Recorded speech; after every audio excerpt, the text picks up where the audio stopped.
मेरे जिज्ञासु साथी श्रोताओं के लिए आज संबोधित श्री एक पहेली लेकर आई है। ध्यान से सुनना, अलर्ट होकर सावधान होकर सुनना। एक पहेली मैं आपसे पूछती हूँ, आप उस पहेली का जवाब अपने दिमाग से बड़े सोच के देना। और इसमें जो है ना, आपके दिमाग का आईक्यू पता चलेगा, आईक्यू। हाँ, तो पहेली मैं बताती हूँ, सुनो। सपोज करो सर्दी है, सर्दी का मौसम है और अच्छी खासी सर्दी है और सूरज निकल रहा है, धूप खिली हुई है, पर है दिन मौसम सर्दी का। तो समझ लो तुम एक जंगल में जा रहे हो और उस जंगल में तुम्हें बहुत ठंड लग रही है। हवा चल रही है, हाँ धूप भी निकल रही है पर हवा भी चल रही है। तो आपको उस जंगल में, अब आप सोचते हो सर्दी लग रही है, सर्दी लग रही है, कुछ कुछ गर्मी मिल जाए, कुछ वार्मिंग चाहिए आपको। तो आपके पास में एक थैला है, उसमें सिर्फ एक एक कागज है, एक पत्र है जो आपके मित्र ने आपको भेजा है। पत्र आप पढ़ चुके हो, वो पत्र आपका रखा हुआ है। और एक आपके पास उस थैले के अंदर एक छोटा सा मैग्नीफाइंग ग्लास है। मैग्नीफाइंग ग्लास इसलिए क्योंकि आपकी आई साइट थोड़ी मतलब वीक हो गई है, तो आप उसको अपने साथ में रखते हो। मैग्नीफाइंग ग्लास है, ठीक है। और अब आप जंगल में जा रहे हो, आपको गर्मी चाहिए। आप सोचते हो क्या करूं, कपड़े भी नहीं है ज़्यादा पास में, और पास में सिर्फ एक मैग्नीफाइंग ग्लास है और एक लेटर है आपके पास जो आप पढ़ चुके हो। अब आपको गर्मी चाहिए, गर्मी मिल जाए तो बड़ी मतलब रिलैक्स हो जाएंगे। तो अब आप क्या करोगे, थोड़ा आगे गए, आपको थोड़ी सी सूखी लकड़ियां भी मिल गईं, घास पत्ते भी मिल गए सूखे सूखे। अब आपने कहा आग जला लो भाई, आग जला लो और अपने को गर्मी मिल जाएगी, ठंड दूर हो जाएगी। समस्या ये है कि आपके पास लाइटर नहीं है, आपके पास माचिस नहीं है, आपके पास आग जलाने का कोई सोर्स नहीं है। अब आप क्या करोगे, सोच के जवाब देना मुझे। कैसे आग जलाओगे? नहीं समझ आया ना? चलो चलो, ज़्यादा दिमाग पर प्रेशर मत डालो। पहली मैंने शुरू की थी, और क्यों शुरू की थी वो भी मैं आपको बता देती हूँ। मैंने पहेली क्यों शुरू की, अपनी बात कहने के लिए मैंने इस पहेली को माध्यम बनाया है। मैं अपनी बात इस पहेली के माध्यम से कहूँगी। तो पहेली जो मैंने आपको बताई कि आप आग कैसे जलाओगे, ये मैंने पूछा आपसे, मैं बता देती हूँ उसका उत्तर आपको। आप क्या करेंगे, थोड़ा सा अपना आईक्यू का यूज़ करेंगे, थोड़ी सी अपनी इंटेलेक्चुअल को यूज़ करेंगे, बुद्धि को यूज़ में लाएंगे और आपको समझ आएगा। आप उस लेटर को निकालोगे अपने पास से, थैले में से, और लेटर को रख के, और आप उसके ऊपर मैग्नीफाइंग ग्लास को पकड़ के रखोगे उसके ऊपर, और सन रेज जो हैं, सूर्य की किरणें जो हैं उसमें सेंट्राइज हो जाएंगी, और थोड़ी सी देर में ही, कुछ ही क्षणों में ही उसमें से अग्नि प्रज्वलित हो जाएगी। और पहले वो अग्नि कागज पर आएगी, और आप वो कागज अगर लकड़ियों पर रख देंगे, घास पत्तों पर रख देंगे, जो सूखे घास पत्ते आपको मिल गए थे, लकीली मिल गए थे जंगल में, तो आप उसको रख देंगे तो क्या होगा, अग्नि जल जाएगी और आपकी ठंड दूर हो जाएगी। ठीक है, अब आपको समझ आ गया ना पहेली का जवाब? ठीक है, अब मैंने पहेली क्यों शुरू की मैं आपको बताती हूँ।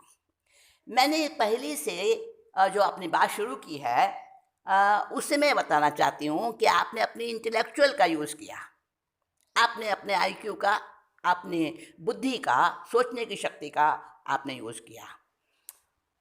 अगर आप मैग्नीफाइंग ग्लास का यूज़ करोगे और उस जो सन की रेज है, सूर्य की किरणें हैं, वो उस मैग्नीफाइंग ग्लास में से पास थ्रू करेंगी, पास आउट करेंगी, और आपकी वो पहले कागज और फिर लकड़ियाँ प्रज्वलित हो जाएगा, आग जल जाएगी और आपकी ठंड दूर हो जाएगी। तो यही प्रोसेस जो है ना, हमारे ब्रेन के साथ होता है, हमारे मस्तिष्क के साथ होता है कि जब हम अपने मस्तिष्क की रही हुई उसके अंदर में जो बहुत विशाल शक्ति है, उसको जब हम सेंट्रलाइज करते हैं, कॉन्सेंट्रेट करते हैं, कहाँ पर? अच्छे लक्ष्यों पर, अच्छे मिशंस पर, अच्छे हमारे जो एटीट्यूड होते हैं, अच्छी तरह के जो हमारे भाव विचार होते हैं, जब हम उन पर कॉन्सेंट्रेट करते हैं अपने दिमाग की उस शक्ति को, तो हमारे अंदर में रही हुई गुप्त शक्तियाँ, उनके सोर्सेस वो खुल जाते हैं और बड़ी इमेजिनिंग पावर हमारे अंदर खुद से ही आने लग जाती है, प्रस्फुटित हो जाती है। और जो कुछ हम चाहते हैं ना, वो जो हम तलाश कर रहे हैं, वो हमें मिलने लगता है।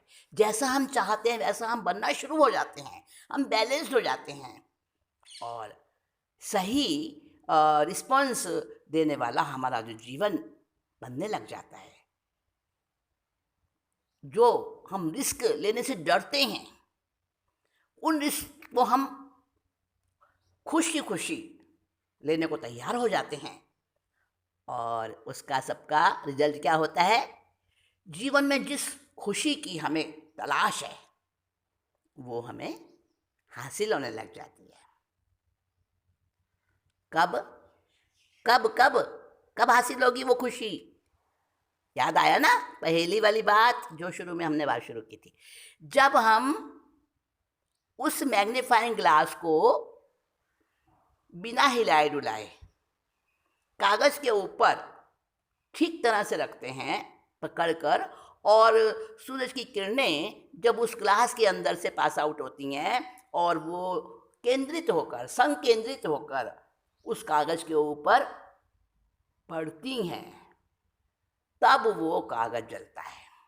ठीक इसी प्रकार जब हम अपने माइंड को, अपने ब्रेन को, दिमाग को अच्छी बातों में कॉन्सेंट्रेट करते हैं, सेंट्रलाइज करते हैं उसके ऊपर, तब हमारी इंडिविजुअल जो पावर्स हैं, वो अंदर में रही हुई जो पावर्स हैं, हमारी जो एनर्जेटिक हमारा जो सेक्टर है, वो एकदम से खुल जाता है। जैसे कि आपने लाइट का ऑफ जो स्विच था उसको आपने ऑन कर दिया, जिससे आपने पानी का नल जो बंद था उसको आपने खोल दिया, ऐसे।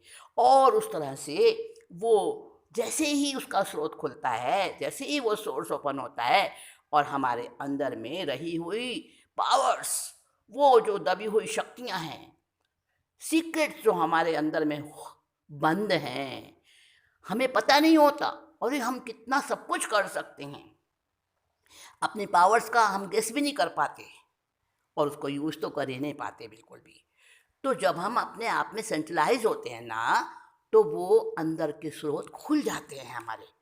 हम एक अच्छा नागरिक बनना चाहते हैं, हम एक अच्छे विद्यार्थी बनना चाहते हैं, एक अच्छे टीचर बनना चाहते हैं, एक अच्छे पिता बनना चाहते हैं, एक अच्छे पति या पत्नी बनना चाहते हैं, एक अच्छे दोस्त बनना चाहते हैं, पर बन नहीं पाते।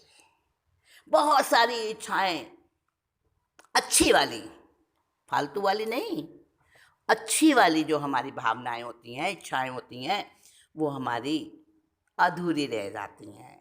हम अपने आप को असमर्थ पाते हैं उनके पूरा करने में, और हम वहाँ पर आकर कुंठित होते हैं, निराश होते हैं। क्यों? क्योंकि हमने अपनी पावर्स को पहचाना नहीं है। हम सब कुछ कर सकते हैं, जो कुछ हम कर सकते हैं वो हम अपने आप में करने में समर्थ होते हुए भी उसको कर नहीं पाते हैं। तो जब इस तरह से हम अपनी शक्तियों को संकेंद्रित करते हैं, अपने आप शांत होकर, कैसे बैठना? शांत होकर बैठना। और शांत होकर कब बैठते हैं?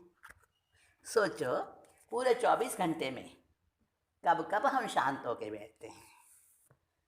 नहीं बैठते ना, बैठ ही नहीं पाते। और आप कहोगे इतने सारे काम हैं, कैसे शांत होकर बैठे भाई, काम ही पूरे नहीं होते। हाँ, वो तो बात सही है। फिर आप निराश क्यों होते हो जब बहुत सारे करने जैसे काम नहीं कर पाते हो? क्योंकि your I can is much more important than your I Q. ये बात आप नहीं जानते हो। फिर से बोलूं, your I can is much more important that your I Q. ये बात हमें समझ नहीं आई है अभी तक। यानी कि हमारा आई कैन वाला जो पार्ट है, मैं क्या कर सकता हूँ, मेरे में कितनी पावर है, कितनी सामर्थ्य है, व्हाट आई कैन, ये जो बात है, ये जो रहस्य है, ये इतना इम्पोर्टेंट है, वो हम नहीं समझ पाते। हम अपने आई क्यू की तरफ ही दौड़ते रहते हैं। और आई क्यू बहुत हल्का स्तर का है हमारे आई कैन के सामने। आई कैन बहुत पावर रखता है, आई कैन बहुत ऊंचा, वो तो ऊंचा लेवल है, हम उसकी तरफ ध्यान ही नहीं देते हैं और आई क्यू पर ही अटक जाते हैं। अगर हम समझें और परख करें खतरों की, जोखिम की। कैसी जोखिम? मान लो बहुत अच्छा बिजनेस चल रहा है और अचानक तेजी मंदी की वजह से एकदम आप करोड़पति से रोड़पति बन गए। बहुत बड़ा ये एक शौक होगा और उस शौक में बहुत से लोग तो अपनी हिम्मत खो देते हैं, दिवालिया हो जाते हैं, पागल हो जाते हैं। पर वो जो खतरा आया है, पहली बात तो हमने खतरे को परखा नहीं आने से पहले। अगर आने से पहले हम खतरे को परख लें तो हमारा आई कैन वो सामने आके हमारे को गाइड करने लग जाता है और हम उस खतरे से काफ़ी हद तक बच जाते हैं। पर हम खतरे को नहीं परख पाते उसके आने से पहले। चलो कोई बात नहीं, अब वो खतरा आ गया, वो अनवांटेड कंडीशन, अनवांटेड सिचुएशन हमारे सामने आ गई, वहाँ तक भी ठीक। अब हम उससे घबरा जाते हैं ना, अपनी हिम्मत खो देते हैं। लेकिन हम ये नहीं सोचते कि आई कैन, अरे हमारा आई कैन तो बहुत ज़्यादा स्ट्रॉन्ग है, बहुत ज़्यादा एडवांस है। नहीं सोच पाते, बस इसीलिए हम निराश होते हैं। अगर हम सोचें कि यह खतरा है, आया, ये एक ऐसा धमाका हुआ जीवन के अंदर, ऐसा विस्फोट हुआ और इसने सब कुछ नष्ट कर दिया, कोई बात नहीं। अरे ये तो एक चैलेंज है हमारे लिए। ये चैलेंज कह रहा है कि अपने अंदर में रही हुई करेज, जो अपने अंदर में रही हुई हिम्मत है, साहस है, उसको बाहर निकालो, लड़ो इससे। एक होता है योद्धा और एक होता है कायर। योद्धा जो है ना, युद्ध के समय क्या सोचता है, मेरा प्रतिद्वंदी ये सामने है, डू और डाई, या तो मैं इसको खत्म करूंगा अथवा खुद मर जाऊंगा। ये सोचता है ना योद्धा। और कायर का सोचता है अपनी जान बचाऊं, है ना। ये जो दो अलग अलग बातें हैं, एक होता है साहस, योद्धा के पास साहस है, और कायर के पास झूठा डर है, डर भी झूठा। इस झूठे डर के बारे में हम बाद में बात करेंगे, अलग से बात करेंगे। अभी मैं आपको साहस की बात बताती हूँ। खतरे जो आते हैं, जो हमारे जीवन में ऐसी अनडिज़ायर्ड, अनवांटेड सिचुएशंस बनती हैं, जो खतरे आते हैं हमारे सामने, वो हमें जगाते हैं। वो हमारे साहस को, हमारी करेज को, हमारी हिम्मत को, हमारी क्वालिटीज़ को निखारते हैं, बाहर निकालते हैं, उसको लाइट में लाते हैं, लाइटेड बनाते हैं हमें। और जो हमारा उस समय दुख होता है, पीड़ा होती है, तकलीफ होती है, वो ही हमारी एक बेस्ट टीचर बन जाती है, समझे? पर कब होगा ये सब कुछ? जबकि हम अपने आप को समझेंगे, कॉन्सेंट्रेट करेंगे अपनी शक्तियों के ऊपर। जैसे मैग्नीफाइंग ग्लास को बिना हिलाए हमने सेंट्राइज किया था, उसको हमने एक संकेंद्रित करके उसके नीचे कागज़ को रखा था, और वो कागज़ जल के और फिर सारे बाकी की लकड़ियाँ वगैरह जल गई थी। उसमें एक पावर, एक शक्ति उत्पन्न हो गई थी, एक उसके अंदर एनर्जी आ गई थी। तो ऐसे ही एनर्जेटिक बनते हैं हमारे अनवांटेड सिचुएशन वाले खतरे। तो उस समय हमें अपने आईक्यू को एक तरफ रख के आई कैन को देखना पड़ता है, आई कैन को सामने रखना पड़ता है, आई कैन को इम्पोर्टेंस देना पड़ता है।